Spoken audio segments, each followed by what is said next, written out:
Basta ko lang i-forward ko lang sa kanya para malaman niya kung hawak ko talaga yung mga ano ang alaga niyang ita. Para maharap niya ako. Hindi ko alam kung mababawi ba niya o hindi. So try mo daw. Message ko muna doon. Sige mag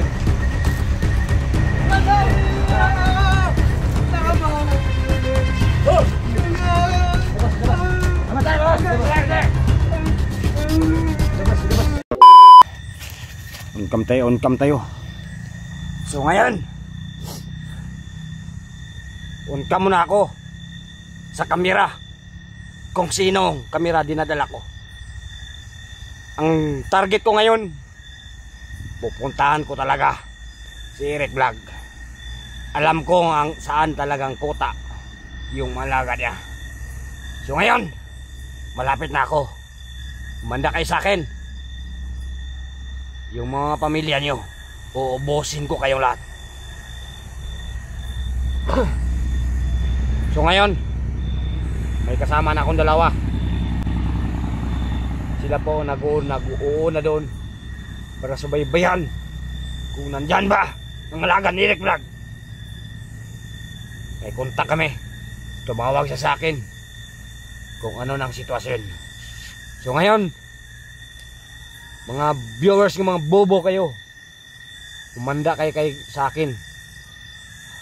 Tingnan mo nyo ang galit ko. Paano ko ubusin lahat ng mga vlogger. Nagkaganito akong buhay. Ang buhay ko galing sa inyo. SG Under 01, umanda ka sa akin.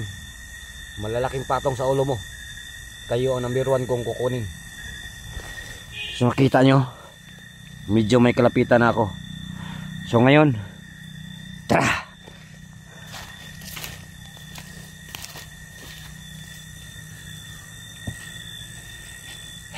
Hintay muna ako ng tsimpo dito. Kasi may tauhan akong pinapauna. Yung mga tauhan kong dalawa nandiyan na. Tumawag sila sa akin kapag may impormasyon. Walang sablay. Sabi ni Commander Kanunoy, lahat ng pinapaubos ko sa iyo, Commander Bert, sana ubusin mo. Kapag maubos mo lahat, hindi ko alam anong klaseng reward ibigay niya sa akin. Anong sabi niyo sa akin? Walang sahod. Putang niya nyo. Hindi ako basta-bastang kakampi kapag amo walang pira. So ngayon, ako magsasahod sa mga tauhan. Dinadala ko kasi nagpakalaking halaga binibigay ni Commander Kanunoy sa akin. Si Kanunoy, hindi pa nyo ba nakikita? So hintayin nyo gaano sa kabangis makikita nyo. So ngayon, umpisahan ko na sa paglusob sa bahay ni Eric Vlog. Pati yung mga alaga niya, damay-damay na lahat. Walang kaboy buhay, walang kapatid, walang kamag-ina, walang kamag-anak. Intindihan nyo? Tangina.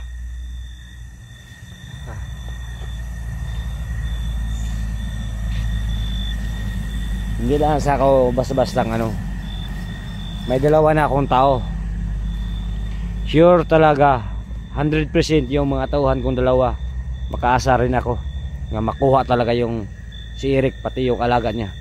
Hindi ko alam kung nandyan ba talaga si Eric. Kung wala siya dyan sa kanilang longga, so baka kahit alaga lang niya. So sana makuha namin lahat. Kasi sabi ni Commander Ligaya, kukunin daw yung mga alaga ni Eric. Kasi si Commander Ligaya po yung mission po ito para ipalukat niya kay Eric. So hindi na galing sa pero si Kanunoy, si Commander Ligaya tumawag kay Kanunoy na nangailangan siya ng tulong ko, protection ko para makuha ang alaga ni Eric. So Commander Ligaya, hindi pa niyo nakilala kung sino siya.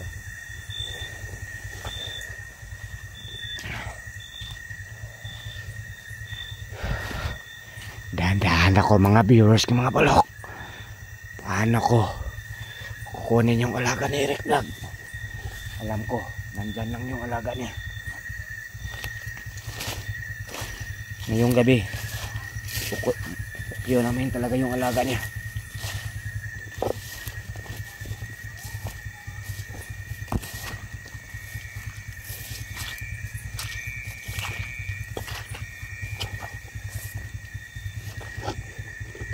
May motor dumadaan. Tago mo lang tayo dito. Sisilipin ko muna.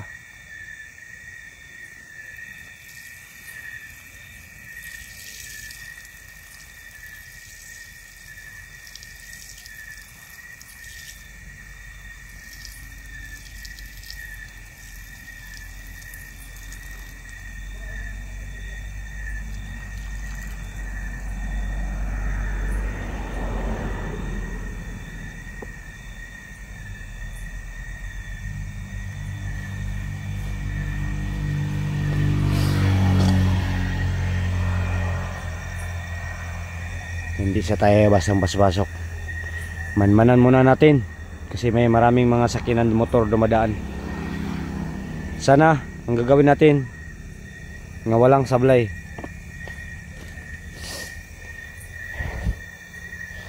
May tauhan na akong dalawa. Pinapauna ko doon. Sana makakuha sila ng kailangan para makuha talaga lahat. Pero maya hintayin nyo mga viewers, mga bulo kayo. Kung hindi nyo ako pinabayaan, hindi magaganito yung buhay ko. So ngayon si Commander Bert wala nang balak na magbagong buhay pa. Kahit sino walang makadakip sa akin kasi ako ang may hawak sa lahat. So nandyan yung mga tawan ko. Pinapauna ko yung tawan ko para walang sablay.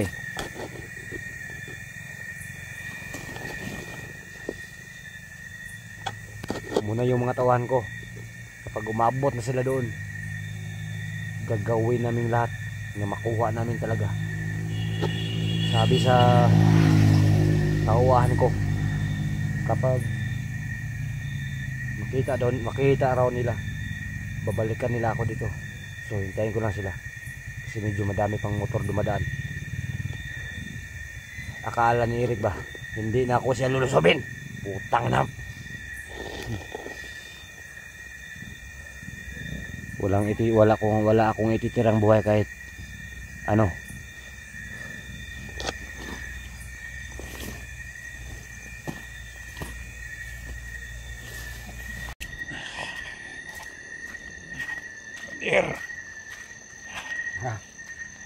Kining kampuhan ni ibalo ko nga mao ni gipuy-an sa mga alaga ni Eric. So ngayon ang kamera ko nga dala, sabi ko sa inyo. Hello. Oy, lolo.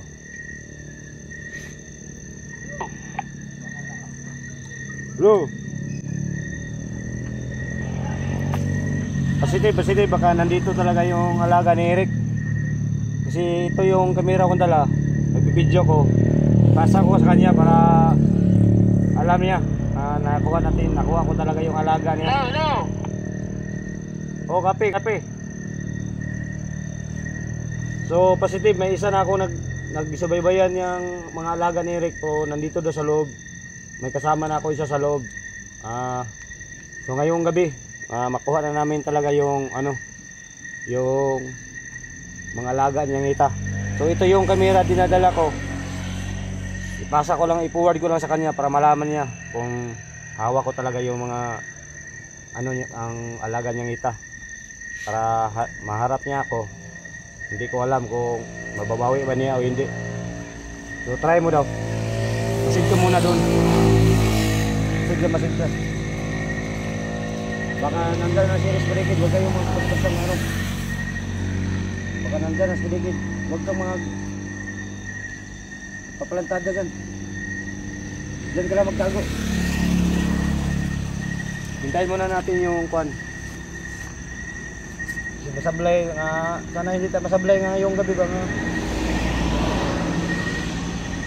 Malaki na ni malaki na ni. Hello. Okay. Nana. Kasi nandito. Tama. Alaga direct dia. Oh, nakuha na. Hinday mo lang ako, Commander Ligaya, kasi Siguro ani ha nga ako, apila direct. wala si Rick to, baka alaga lang po niya yung makuha namin. So si Rick yung isusunod natin, Commander Ligaya. Sige, hindi na kami maglangan-langan dito, baka mabutan pa kami. Ay, makuha niya ng mga alaga direct. Oh.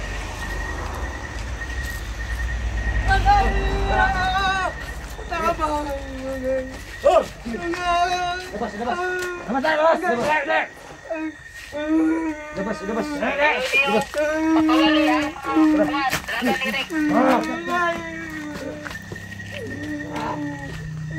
Hilom!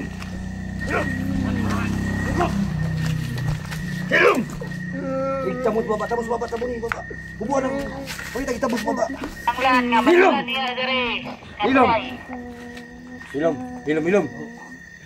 Kibulok ka pili ko dako kay kaglukat ba. Hilom. Ay, ako ay patong sa ulo na. Pagitaan niyo direct. Mamaya na. Unahin na namin yung alaga niya. Huwag na kayo magtawag, baka madetect pa tayo ni... Dito lang siya sa paligid. Hawakan mo. Hilom! Hilom ha? Asa imong kuan? Asa imong amo? Asa? Ha? Asa imong amo nga balagir? Ha? Huwag mong tiunan, baka matro mo. Itago mo yun. Wala nang kalaban. Malinaw naman dito. Asa si Rick? Asa? Meron ba si Rick? Huwag isaktan. Kasi... Balik ko yan. Palukat natin sa kanya ng 30 mil. Masaktan na, hindi na tayo... Sige.